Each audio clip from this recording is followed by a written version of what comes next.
Okay, the PFL 2025 Global Tournament kicks off tonight as we record this. Very happy to be joined by a man taking part in the lightweight tournament this year, which kicks off a couple of weeks from now, April 18th. The man with the best axe kick in MMA, the Axe Man, Alfie Davis. How you doing, my man? How are you? How are things? Yeah, yeah, yeah. All good, man. Thanks for the introduction. That's a good one. Yeah, all good. Is that the thing that comes up the most? I'm like, man, this guy's got a really good axe kick. Yeah, I mean, the knockout that I did with an axe kick is very rare, so I think that yeah, I get that pulls up a lot. Yeah, Yeah, which was like that must have been what?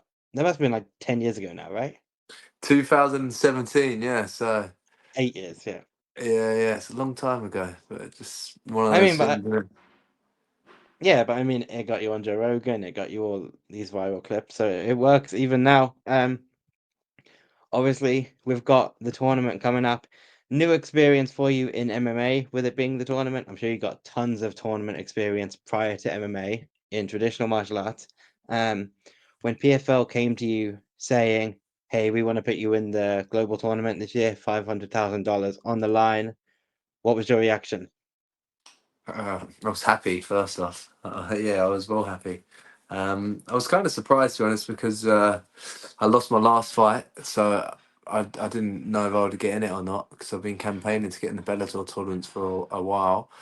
Um, but then I looked who was in the tournament and a lot of people on mixed records, and I thought my Bellator record sort of spoke for itself. So I definitely thought I deserved to be in there, and think yeah that I've got a high likelihood of winning it. And I guess what does it mean to you to be given that opportunity by PFL? Because I mean, PFL, the tournament's always been the staple, right? They've got the Europe Series now and all of the different tournaments and the Champion Series. There's so many different branches of the company now, but the tournament's always been the staple. And although it's changed a bit this year, I mean, there's only 8 guys in the tournament and you're one of them. What does that mean as like almost a show of faith by the promotion?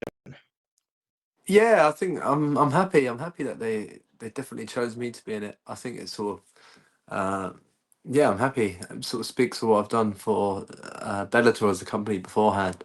So yeah, I'm happy that PFL put me in there.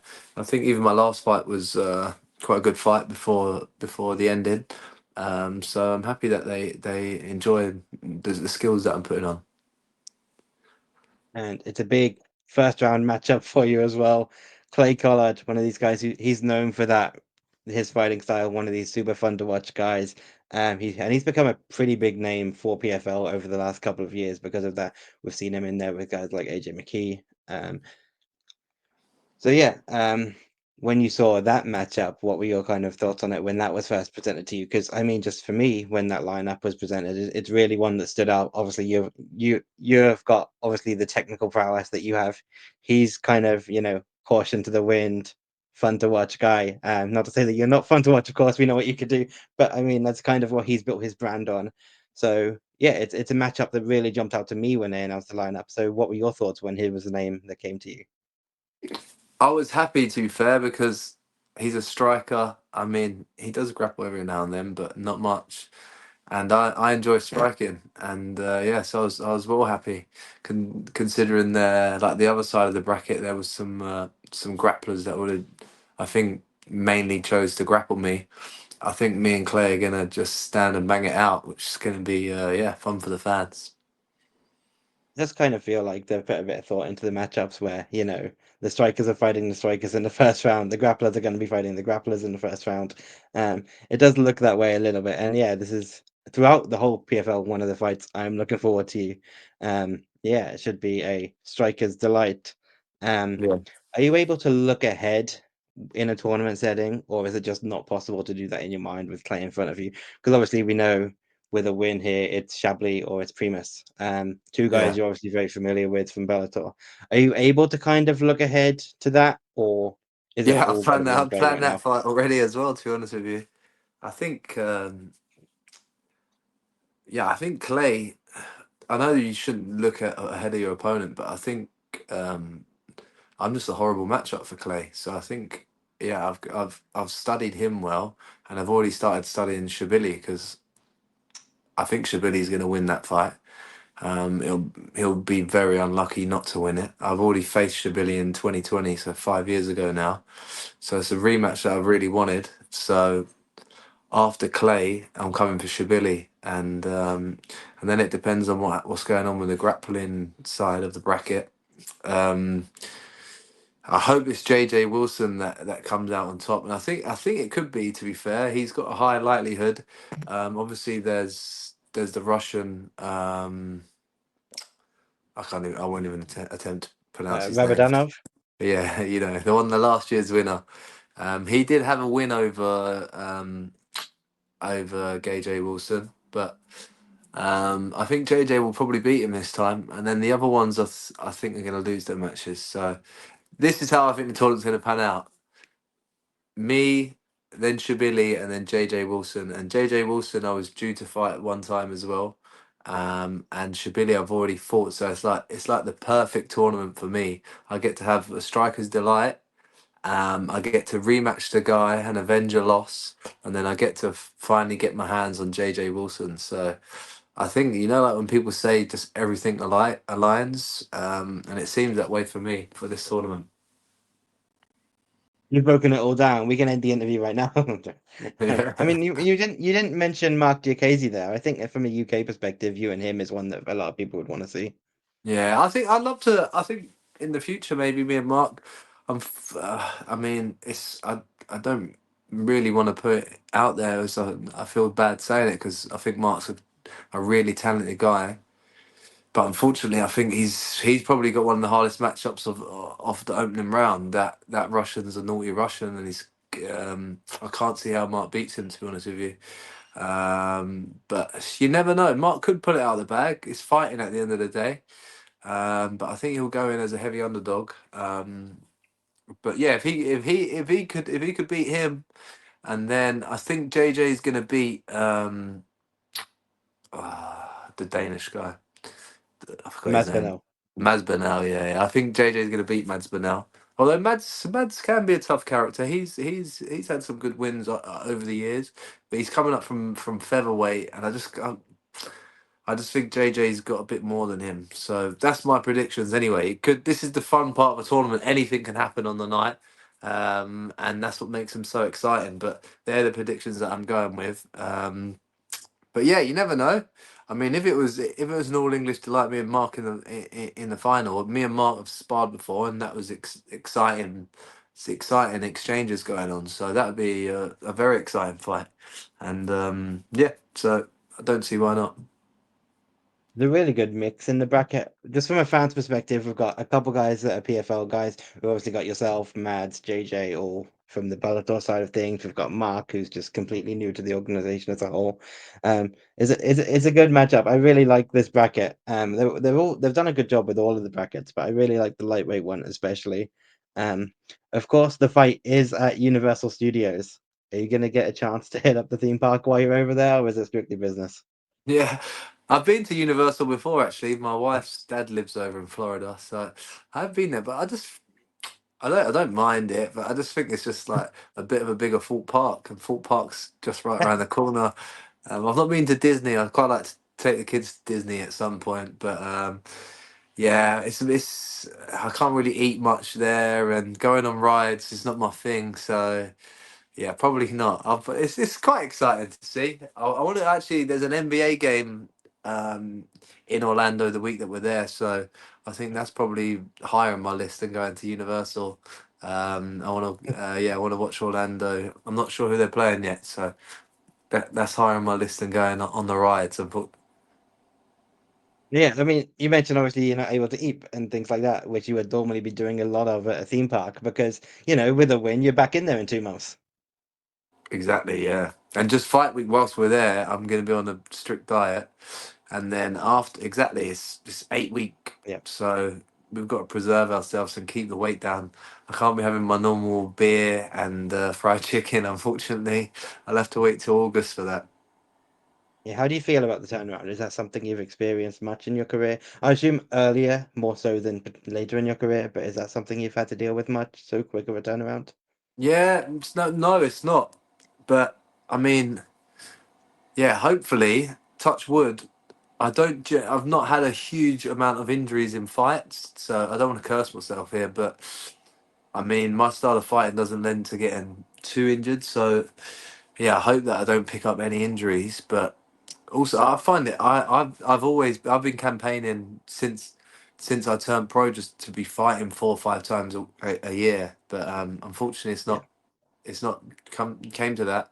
But I'd like to, if I'm training and I'm fighting in the gym, it's just going somewhere else and doing it, so and getting paid for it. So I'd happily fight every month if they could get me it. Yeah. Obviously, you were able to get a fight with PFL before. Now you're in the tournament, so it's been business as usual for you.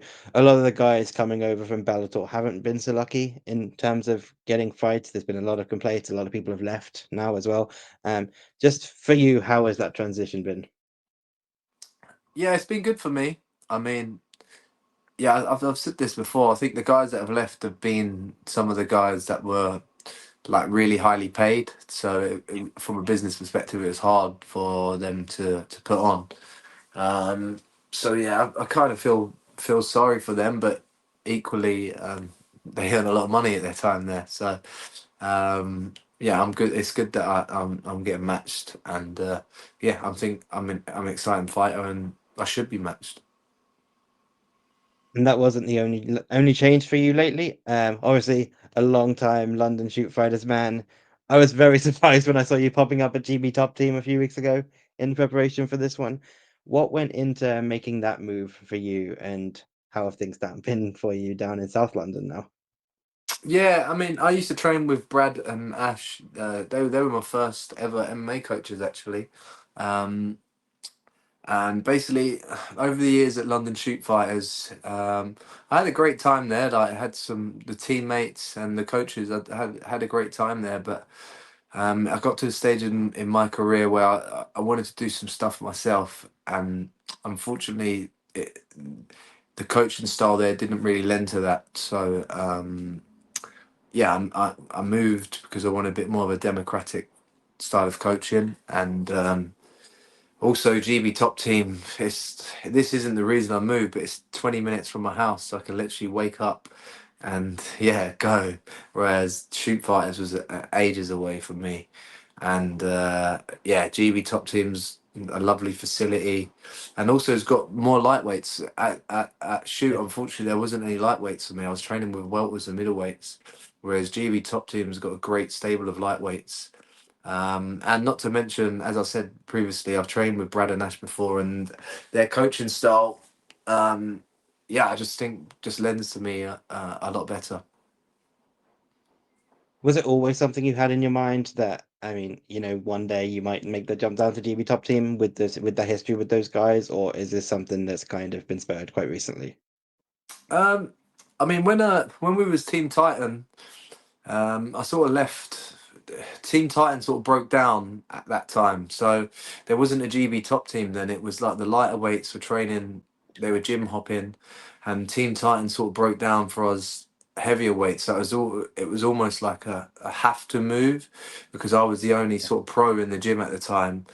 Um, and then, as I said, when I did go to shoot fighters, I did have a good time initially. I mean, the teammates there, I learned a lot from a lot of my teammates. I mean, Michael Page, I fought before that, and we trained together for years. I mean, I was there for 8 years, and some of the guys that I learned so much from, I was very happy for that. But then when I saw GB Top Team really forming and seeing their philosophy on training, yeah, it was sort of like I was getting a bit of FOMO, like seeing it. And I did go to spa there a few times, and I could just tell from the vibe that it was more my cup of tea.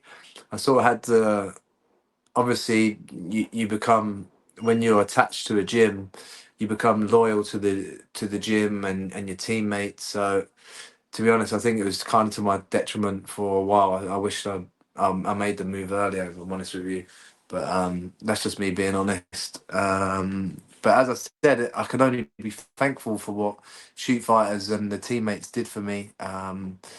Some of the guys there are like amazing people. But yeah, it's just there's different personalities in the world, and it wasn't that style of coaching And I've had a great history with it with Brad and Ash and training with them years before, and it's basically due to the philosophy of the team and how they run things, opposed to how the guys at Shoot Fighters run. And I just thought my personality aligned a lot more with the way GB Top Team run their stuff.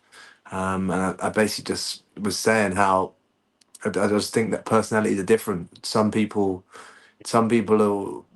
can they want that coach on their back constantly, whereas I'm a bit different. I like to sort of put my own sort of input into it.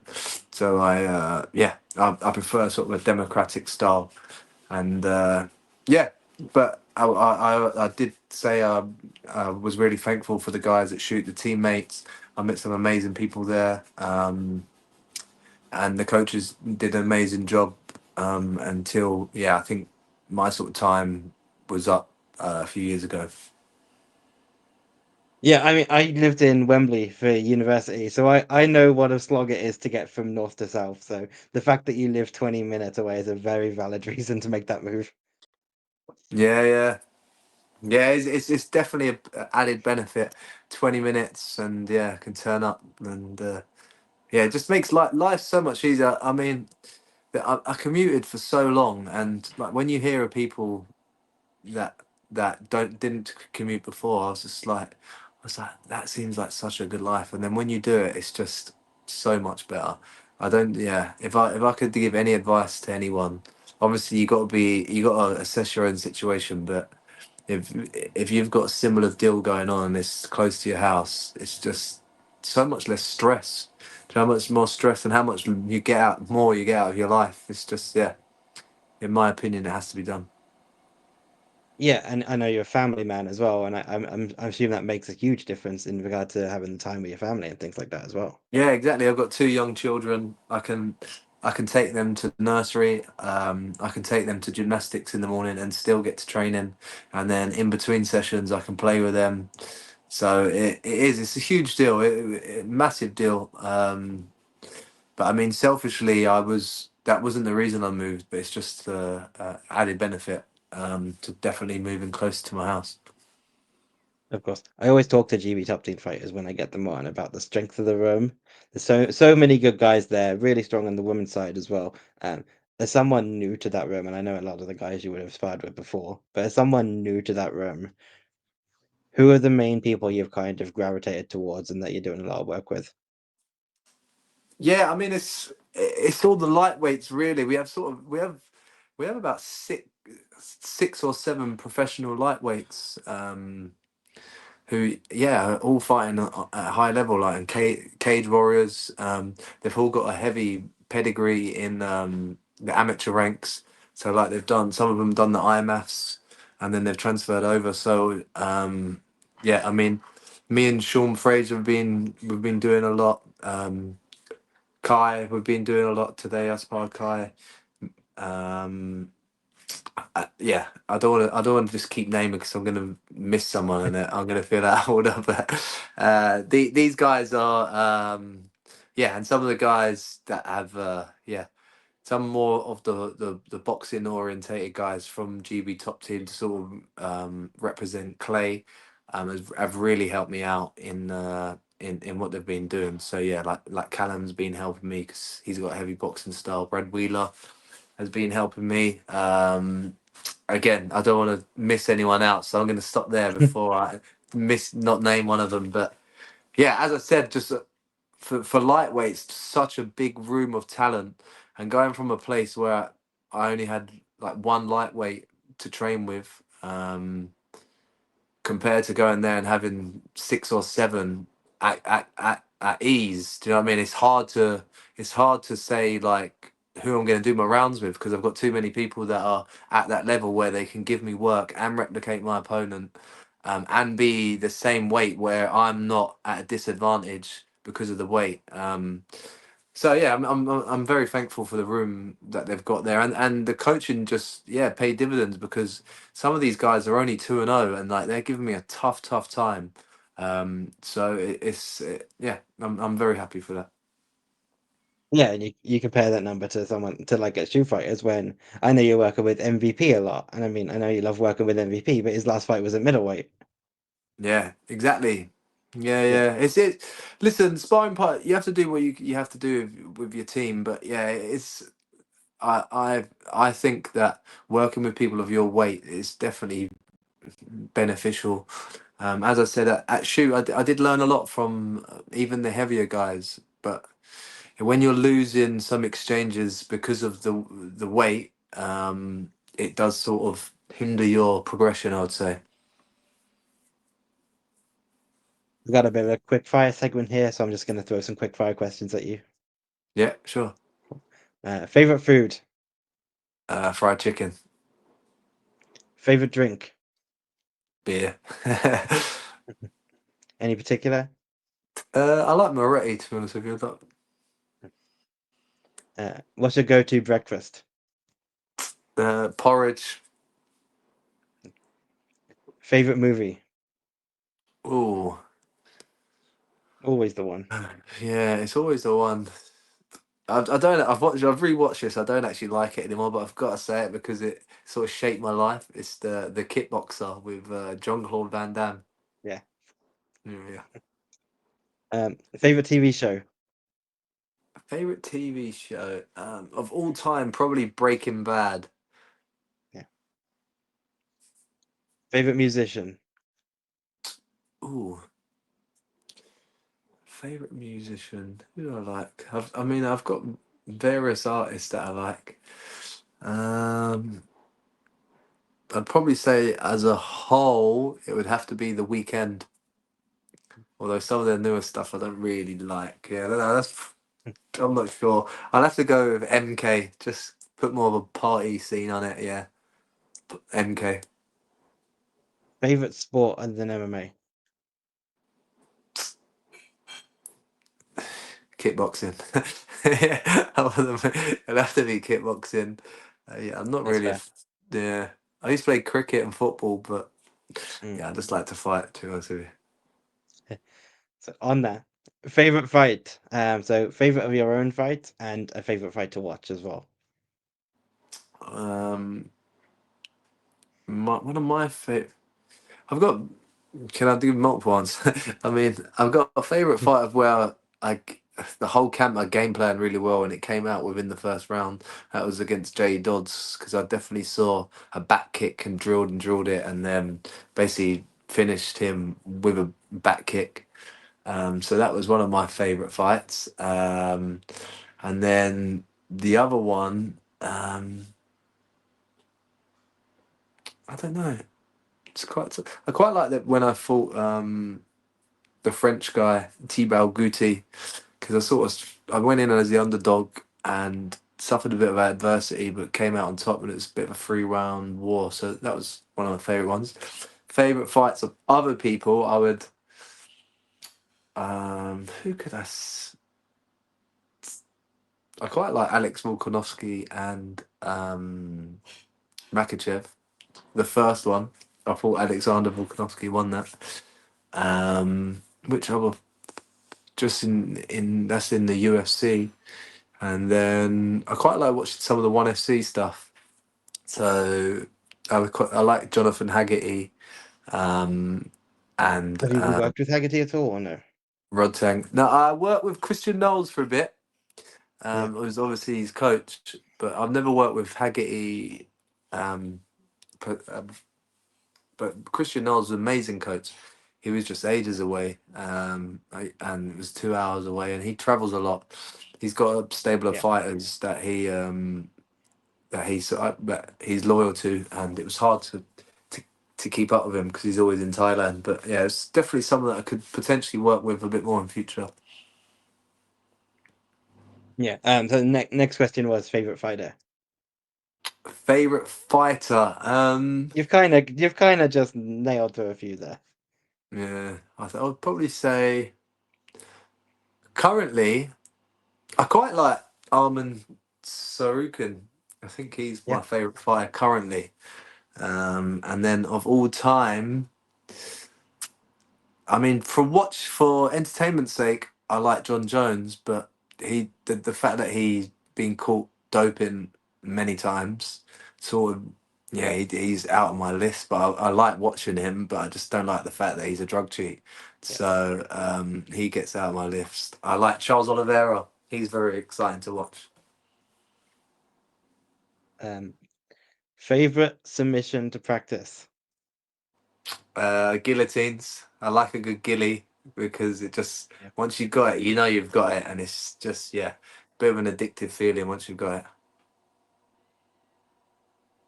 Yeah. Funniest person you've met in MMA? Ooh, there's some characters in MMA. Yep. Who's funny? Who's really funny? I have to give it to one of my old teammates, Felix Klinkhammer. Um, Yeah. He's Aries world champion. He's a funny Mhm. fucker. He's very sarcastic. That doesn't really get the attention that is needed. Um, but yeah, Felix, he was my long term training partner and friend. So I'd like to see him maybe get signed to the UFC. But he's a clever, hilarious guy. Yeah. Really good fighter that's gone under the radar. Yeah, yeah. It's unfortunate. He's had very yeah. He's 10-0 all finishes and not been signed yet. So. Yeah, it's really unfortunate. I'd like to see him definitely. He should be in one of the bigger organisations. Yeah, and the Aries is a good one. He's won the world title there, but it's not one of the bigger organisations, unfortunately.